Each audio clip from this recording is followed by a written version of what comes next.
ನನ್ನ ಫ್ರೆಂಡ್ ಹೇಳ್ತಿದ್ದ ಏನಪ್ಪ ಮೋಟಿವೇಶನ್ ಸ್ಪೀಕರ್ ಆಗೋಗ್ಬಿಟ್ಟಿದೆಯಾ ಇತ್ತೀಚೆಗೆ ಅಂತ ಅಂದ್ಬಿಟ್ಟು. ಅದೆಲ್ಲ ಸುಳ್ಳು. ಯಾವ ಮೋಟಿವೇಶನ್ನು ಇಲ್ಲ.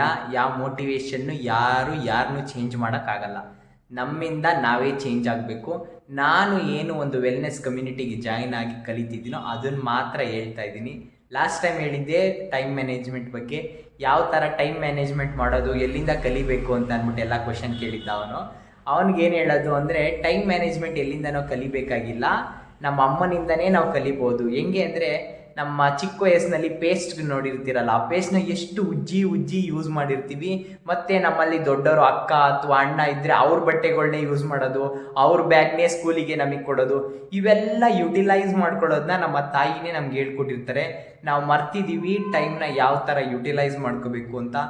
ಆ ಚಿಕ್ಕ ವಯಸ್ಸಿನ ನೆನಪುಗಳನ್ನೆಲ್ಲ ನೆನಪಿಸ್ಕೊಂಡ್ರೆ ನಾವು ಟೈಮ್ನು ಅಷ್ಟೇ ಎಫೆಕ್ಟಿವ್ ಆಗಿ ಯುಟಿಲೈಸ್ ಮಾಡ್ತೀವಿ. Use your time properly, you will get it what you want. ಇಷ್ಟು ಹೇಳೋಕ್ಕೆ ಇಷ್ಟಪಡ್ತೀನಿ. Thank you. ಮುಂದಿನ ವಿಡಿಯೋದಲ್ಲಿ ಸಿಗೋಣ.